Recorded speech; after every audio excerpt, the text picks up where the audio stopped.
আপনি আলহামদুলিল্লাহ আল্লাহর রহমতে আমাদের চিকিৎসায় এখন সম্পূর্ণরূপে সুস্থ মনে করতেছেন নিজেকে?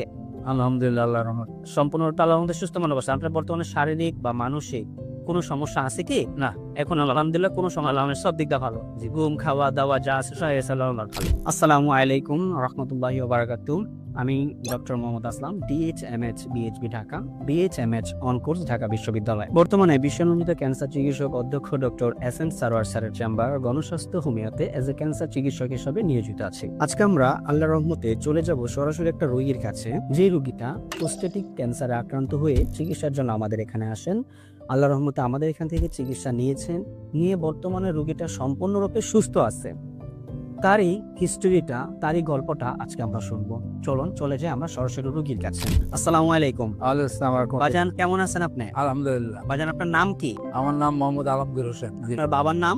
মজিবুর হক। আপনার মায়ের নাম? ফাতেমা বেগম। আপনার বাসা কোথায় বাজান? আমাদের বাড়ি মাতোয়াল। মাতোয়ালে কি আপনারা স্থানীয়? না, স্থানীয় না, আমার বাইরে এখন বাড়ি গেছে আসা। মাতোয়ালে এসে বাড়ি করছেন? জি।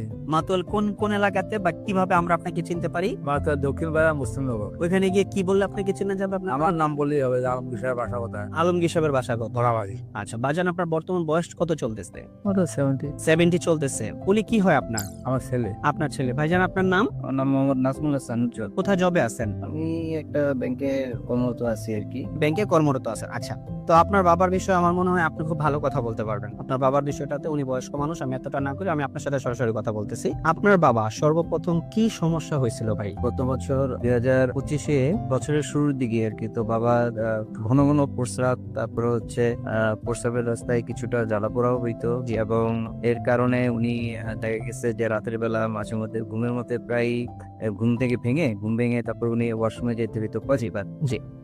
এট দ্য সেম টাইম ওনার স্বাস্থ্যের যে বর্তমান কন্ডিশন, ঠিক আছে, আস্তে আস্তে ধীরে ধীরে স্বাস্থ্যটা একটু কমতে শুরু করলো, ওজন হ্রাস হইতে শুরু করলো।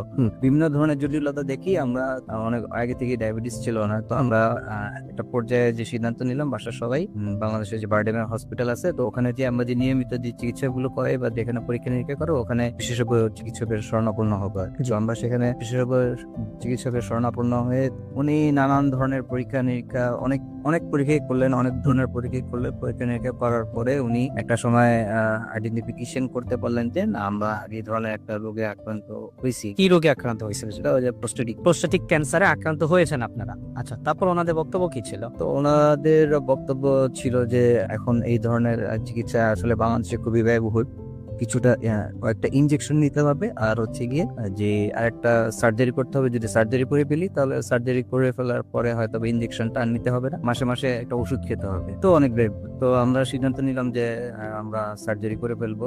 সার্জারি করেছেন আপনারা পরবর্তীতে? আচ্ছা আচ্ছা। সার্জারি করার পরে তো অনেক ফলো আপের আকার থাকতে বললেন আর কি। তো আল্লাহর রহমত আমি অনলাইনের মাধ্যমে এখানে এই জায়গাটার আমি সন্ধান পাই। যে সন্ধান পেয়ে, ঠিক আছে, আমি এখানে আসি। এখানে এসে আমি গত 6-7 মাস ধরে আমি চিকিৎসা নিচ্ছি। বর্তমানে চিকিৎসা নেওয়ার পরে আমি বর্তমান যে একদম লেটেস্ট যে রিপোর্ট, এই রিপোর্ট অনুযায়ী দেখতেছি যে আল্লাহর রহমতে আমার বাবা একটা অনেক সুস্থ আছেন, সম্পূর্ণরূপে সুস্থ আছেন আল্লাহর রহমতে। আচ্ছা, তো 6 মাসের মাথায় ওনারা যে রিপোর্ট গুলা করছে, আমি সেই রিপোর্ট গুলো আমি আপনাদেরকে একটু বলি। রিপোর্ট গুলাতে আলহামদুলিল্লাহ আল্লাহর রহমতে উনি বর্তমানে সম্পূর্ণরূপে ওনার যে ক্যান্সারিয়াস প্রবলেমটা ছিল, সেই প্রবলেমটা এখন বর্তমানে নাই।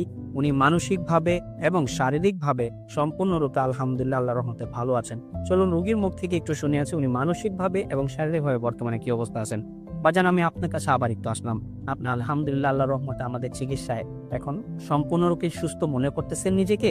আলহামদুলিল্লাহ আল্লাহর রহমত। সম্পূর্ণরূপে আল্লাহর রহমতে সুস্থ মনে করছেন। আপনার বর্তমানে শারীরিক বা মানসিক কোনো সমস্যা আছে কি? না, এখন আলহামদুলিল্লাহ কোনো সময় আল্লাহর সব দিক দিয়ে ভালো। জি, ঘুম, খাওয়া দাওয়া যা আছে সব আল্লাহর ভালো। আমরা আজকে মোহাম্মদ আলমগীর হোসেন স্যারের দীর্ঘায়ু কামনা করছি, এবং ওনাকে যাতে আল্লাহ তাআলা এখন যেমন ক্যান্সারটা নেগেটিভ আসছে, আল্লাহ যে কয়দিন হায়াতে বাঁচায় রাখে, উনি যাতে সুস্থ সুন্দরভাবে বেঁচে থাকতে পারে, সেই কামনায় আজকে আমরা আমাদের এই অনুষ্ঠান শেষ করছি। ধন্যবাদ সবাইকে। আসসালামু আলাইকুম ওয়া রাহমাতুল্লাহি ওয়া বারাকাতুহু।